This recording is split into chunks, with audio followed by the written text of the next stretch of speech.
আজকে 26 ডিসেম্বর, 25 না। আর 25 আমরা কি কি করেছি সেগুলো কিন্তু তোমাদের জন্য রিলস হিসাবে চলে এসেছে, রিলস না শর্টস ভিডিও হিসাবে চলে এসেছে ইউটিউবে। আর অবশ্যই ইনস্টাগ্রাম থেকে যারা আমাকে দেখছো তাদের জন্য ইনস্টাগ্রামে রিলস কিন্তু কালকেই চলে এসেছে, তো যে একটু চেক আউট করতেই পারো। By the way, good morning everyone, welcome back to my channel. আমার শায়নিস ব্লগে তোমাদের সবাইকে জানাই অনেক স্বাগত, অনেক ভালোবাসা। আজ হচ্ছে 26 ডিসেম্বর, এখন বৃহস্পতিবার। আজকে এখন 11:15 বাজে। এখন আমি বৃহস্পতিবারের পুজো দেব। আর তোমরা তো জানোই আমি হেয়ার ব্যান্ড, হেয়ার ক্লিপ এগুলো কত বেশি ভালোবাসি। আমার সাজের জিনিসপত্রের মধ্যে এগুলো তো থাকেই, সব মানে সবার আগে এগুলো থাকে।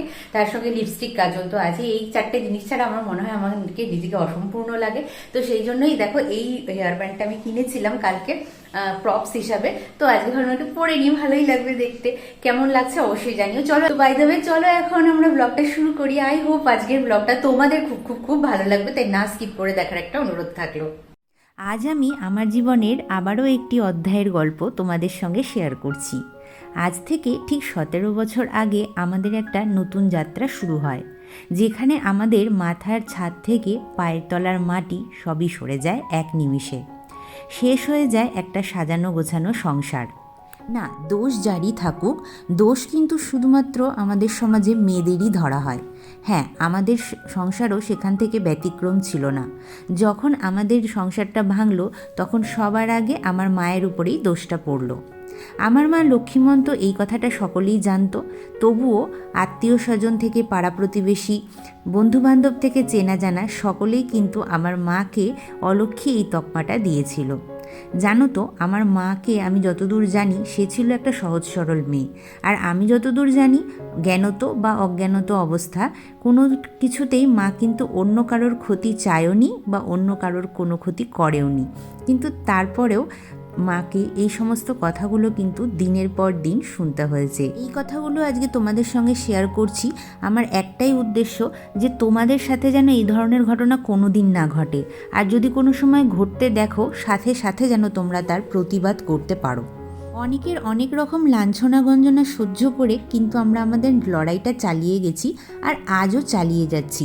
তবে এই সময় একমাত্র আমাদের ভগবান ছাড়া আমাদের পাশে কিন্তু আর কেউ ছিল না। তাই প্রতিদিন সকালবেলায় উঠে তাদেরকে ধন্যবাদ না জানিয়ে আমি কিন্তু পারি না। কথায় আছে না, ভগবানের ইচ্ছে ছাড়া গাছের একটা পাতাও নড়ে না। তো আমার জীবনেও তাই ঘটেছে। সবাই যতই আমাদেরকে নিচে নামাতে চাক, যতই আমাদেরকে অপমান করুক, ভগবান চেয়েছিল তাই আজকে আমরা এখানে আছি। আর তোমাদের সকলের ভালোবাসা আর আশীর্বাদ আমার সাথে আছে, এটুকুন আমরা জানি। জীবনের আবারও একটা নতুন অধ্যায় শুরু করতে যাচ্ছি, তবে সেই সম্পর্কে আজকে আর তোমাদেরকে কিছু বলছি না। সামনের ভিডিওগুলোতে তোমরা জানতেই পারবে যে কোন অধ্যায় শুরু হচ্ছে।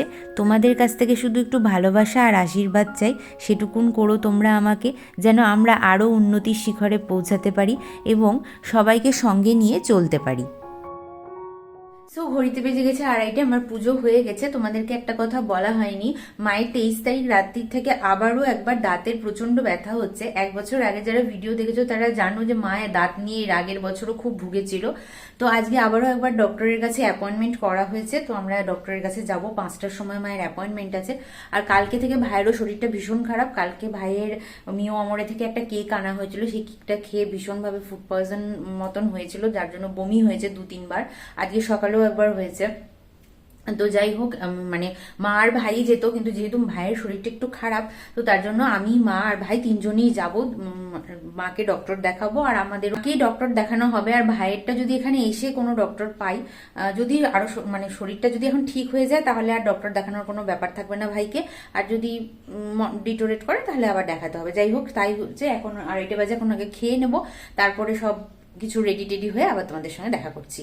এখন ফোনে চার্জ নেই, তো এখন ফোনটাকে আগে চার্জ দিতে হবে। এই জামাটাই পরলাম। আর আমাদের ক্যাবও বুক করা হয়ে গেছে, 10 মিনিটের মধ্যে ক্যাব আসছে। আর একটু হাজমুলা মুখে দিয়েছি, ওই জন্য ওরকম কথাটা শুনতে লাগছে। তো খুব তাড়াতাড়ি খাওয়া দাওয়া কমপ্লিট করে এখন 3:30 বাজে, একদম রেডি হয়ে নিয়েছি 1 ঘন্টার মধ্যে ফটাফট। চলো এখন ওখানে যেয়ে তারপরে তোমাদের সঙ্গে আবার কথা হচ্ছে। ক্যাব চলে এসেছিলো আর আমরাও বেরিয়ে গেছিলাম। এই সময় তো জানোই যে বেলাটা কতটা ছোট হয়ে গেছে, তো মোটামুটি 4:30-5টার মধ্যে একদম সন্ধে সন্ধে হয়ে যাচ্ছে।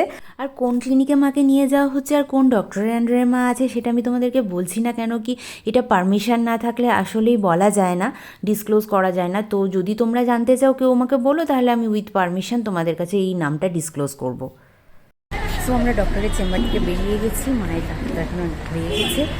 তো আমরা ডক্টরের চেম্বার থেকে বেরিয়ে গেছি, আমাদের ক্যাব আসছে, ক্যাব আসলেই পৌঁছে যাবো। বন্ধুরা, অনেকক্ষণ বাদে তোমাদের সঙ্গে কথা বলতে বসছি। এখন বাজে 7:30। বাড়িতে আসার পরে গোপলুদেরকে খাওয়া দাওয়া করিয়ে তারপরে আজকে বৃহস্পতিবার ছিল, তো বা লক্ষ্মীরও পাঁচালিটা পাঠ করেছিলাম আমি, তো কিছুক্ষণ সময় সেই দিকেও গেছে। আর মায়ের না মানে শরীরটা ভালো নেই আসলে, এতটা যন্ত্রণা হচ্ছে দাঁতের যে মায়ের মনে হচ্ছে যে জ্বর চলে এসছে, এরকম মানে ভিতরে ভিতরে জ্বর হলে যেরকম মনে হয় সেরকম নাকি ফিল হচ্ছে। তো আমি আর ওখানে খুব একটা বেশি ব্লগ করিনি। একে তো দেখো কোনো ক্লিনিকে আমরা মানে উইদাউট ওনারের পারমিশন ছাড়া কখনোই কোনো ক্লিনিক বা হসপিটাল বলো সেখানে কিন্তু ভিডিও করা যায় না, ইভেন রেল স্টেশনেও ভিডিও করা যায় না। সেই জন্য সেটাও তো একটা কারণ ছিলই। আর মাকে নিয়ে আমি আর ভাই একটু বেশি ওরিড ছিলাম, কেন কি 2-3 দিন ধরে মা রাত্রে ঘুমাতে পারছিল না। আর মায়ের তো অলরেডি আরসিটি করা হয়েই গেছিল, সেই আরসিটিটা খুব বাজে হয়েছিল বলে আবার একবার আরসিটি করতে হচ্ছে।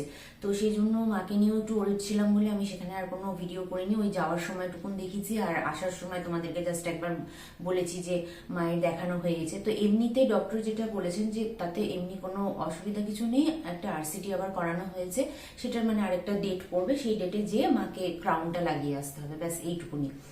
তো এই হচ্ছে আজকে সারাদিনের আমার কি বলবো, তো এই মোটামুটি ওভারঅল সারাদিন গেল আমার, সেটা তোমাদের সঙ্গে আমি একটু শেয়ার করলাম। আর তোমরা মিনি ব্লগগুলো দেখছো, ভালোবাসা দিচ্ছ, তার জন্য অনেক অনেক থ্যাংক ইউ। আর আমি আগামী দিনেও খুব সুন্দর সুন্দর মিনি ব্লগ আনার চেষ্টা করছি, ভালো ভালো কন্টেন্ট তোমাদেরকে দেওয়ার চেষ্টা করছি। আরও আরেকটা জিনিস তোমাদেরকে বলতে চাই, তোমরা টোটকার বিষয়টা সবাই জানতে চাইছো যে কি করলে কি হয়, না করলে কি হয়। তো সামনেই হচ্ছে বকুল অমাবস্যা আছে, তো এই বকুল অমাবস্যার জন্য একটা রেমেডি আমি তোমাদেরকে বলে দিচ্ছি। তোমার যেটা এন্ট্রান্স, তোমার সেই এন্ট্রান্সে তুমি বাইরের দিক থেকে তাকিয়ে ভেতরের দিকে মানে ঘরের ভেতরের দিকে তাকাবে, একটু হলুদ নেবে হাতে। এই কাজটা তুমি সন্ধেবেলার পরেই করবে, দ্বারের 2 পাশে একটু হলুদ দিয়ে দিলে, আর বাঁ হাতের মেয়েরা যারা আছো তারা বাঁ হাতের তালুতে একটু হলুদ নেবে, ওই হলুদটাই, যেই হলুদটা দ্বারের 2 পাশে দিচ্ছ, যেই হলুদটা হাতে থাকছে সেটা ফু দিয়ে উড়িয়ে ঘরের ভিতরে নেওয়ার চেষ্টা করবে। আর সন্ধ্যার পরে কখনোই ঝাড়ঝাঁটা সেদিন আর দেবে না, কোনো নেতা ফেতা দিয়ে সেই জায়গাটা মুছবে না। ব্যাস এইটা করে দেখো, দেখো আমার মনে হয় তোমরা আর্থিক দিক থেকে অনেক উন্নতি লাভ করবে। তো চলো বন্ধুরা, এই ছিল আজকের ভিডিও। কেমন লাগলো অবশ্যই লিখে জানিও। ভিডিওটি ভালো লাগলে লাইক শেয়ার করতে ভুলো না। যারা আজকে আমাকে নতুন দেখছো তারা প্লিজ আমার চ্যানেলটিকে সাবস্ক্রাইব করে আমার পাশে থেকে আমার বন্ধু হয়ে যাও। চলো বন্ধুরা, আবারও দেখা হবে আবারও একটা সুন্দর কোনো ভিডিওর সঙ্গে। ততক্ষণের জন্য তোমরা সবাই খুব ভালো থেকো, সুস্থ থেকো। Take care, good night and bye by.